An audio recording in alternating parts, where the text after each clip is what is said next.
Adriaan Basson is the editor-in-chief of News24 and joins me now to discuss Jacob Zuma and Umkhonto we Sizwe. Hello, Adriaan. Hello, John. Your colleague, columnist Sipho Masondo, has a column on News24 at the moment, which has the rather lovely headline, "I can't think of any reason to vote for Zuma's Umkhonto we Sizwe spaza shop." The thing is that you, along with a slew of other analysts, believe that quite a significant number of people, particularly in KwaZulu-Natal, maybe in Gauteng as well, are going to vote for Zuma's Umkhonto we Sizwe spaza shop, sufficiently so in KwaZulu-Natal to make the result of that provincial election very uncertain. Yeah, I fully agree with Sipho that there's no reason. That doesn't mean he's not going to get the votes, John. And I think what I wrote in my column today is that, I really didn't expect us to be here in 2024 debating Jacob Zuma's impact on a national election. And here we are. Wily old Zuma has played us again.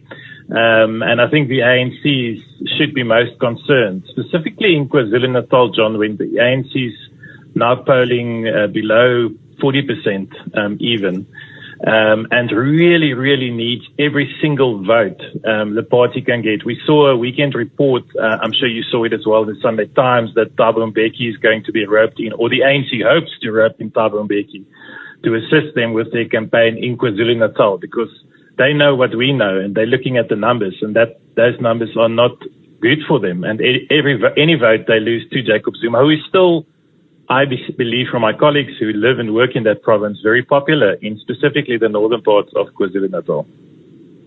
Yeah, I keep hoping that the analysts are wrong. Because I want my hope to be a piece of important structural analysis. I want to believe that Jacob Zuma is so much yesterday's man, so discredited, so disgraced, so completely lacking in any kind of positive thing that could be said about him, that people will see the emperor has no clothes and all you analysts are getting into a froth and you're going to be wrong. But I think that's not the case. I think for reasons that we part understand and maybe part don't properly understand, he remains a force, as you say, particularly in northern KwaZulu-Natal. Look, I think we need to look at this with context. So Jacob Zuma, the former president of South Africa, he served 2 terms, 10 years at the helm of the union buildings. And he's just, helped start a new party to put his face on the ballot. That's a major moment in any country. I mean, you can imagine if Barack Obama would start his own party in America right now. I think many of us will be happy, but that would be a big story. So I think the fact that Zuma is doing this is big news. Of course, it's important, and of course, it means something. But I think I can also comfortably say, looking at the numbers and the turnout so far, he's not going to win the election. There's no chance of him unseating the ANC, his former party that's just suspended him.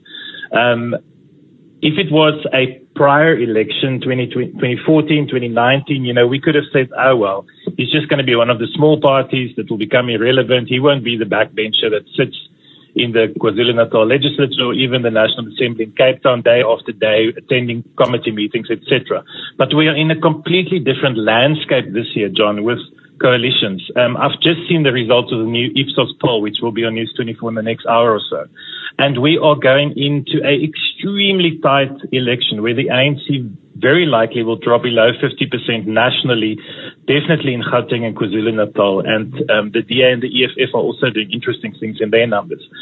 So a small party matters. A small party matters a lot this year. And, I can easily imagine a scenario in a province like Gauteng or KwaZulu-Natal, even nationally, where the ANC needs the support of smaller parties to get them back into power. And that is what Zuma and his colleagues in Umkhonto we Sizwe spaza shop, as my colleague called it, that is what they know and they've seen. They want to be the kingmakers. Imagine the ANC in KwaZulu-Natal needing Jacob Zuma's support to get back into power in that province. Those are the kind of scenarios that we could be looking at later this year. You raised the possibility in your column that given the impact of the potential impact of Umkhonto we Sizwe on the ANC vote, it becomes feasible that a coalition of opposition parties, and that would have to exclude the EFF because I can't see the DA, which would be the majority partner in an opposition coalition, working together with the EFF. You raised the possibility of an opposition coalition getting more votes in KwaZulu-Natal than an ANC EFF coming together? Look, the ISP has been doing well. Their polling is up significantly from the votes they got in 2019 in KZN. We've also seen the DA polling well. So at the moment, the last poll I saw from the Social Research Foundation, Frans Cronje's outfit, had both of those parties in the low 20s, around 21, 22 each, which brings it to 44 if you add them together. Now, we know the DA and the IFP are both in this thing called the multi-party coalition, which is this animal that they all came together for this election, trying to unseat the ANC wherever they can. So, optimistically, best case scenario, they still need about 6-7 percentage points to reach that mark, which means they're going to have to look at the likes of Action SA, the Freedom Front Plus, and ACDB in that province to try and get to that magical 50+1. On the other side, you have the EFF growing at the moment. I think the EFF is taking away votes from the ANC at the moment. So we may end up in a scenario where, neither the ANC nor the EFF nor the DA can govern definitely on their own, but even with one other party, they may need two other parties, which takes us into real new coalition scenarios. A listener wants to know what the influence of the king in KwaZulu-Natal is. My immediate response to that would be, given the chaos in the monarchy at the moment, the influence of the king not significant. I mean, if Goodwill's Wellatini was still on the throne and he said to the Zulu nation, vote for Jacob Zuma and Mkhonto Wesizwe, then I think it might play a role. But I can't imagine this divided, uncertain, legally and customarily challenged monarchy having much of a role. Adriaan, what do you think?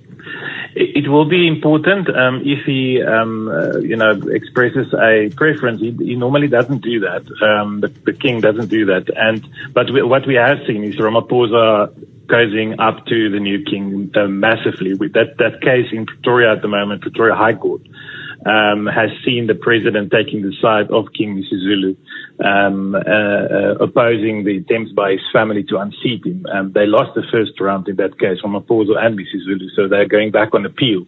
And the family of Misuzulu is actually accused Ramaphosa of taking sides. So Ramaphosa is trying to play his cards there already. He's fully backing the new young king. But we saw Duduzane Zuma going to visit him the other day for his new party. We'll see many politicians trotting their way to the northern KZN in the next few months. I can't see the king pronouncing at any stage. Adriaan Basson, Editor-in-Chief of News24, thank you very much.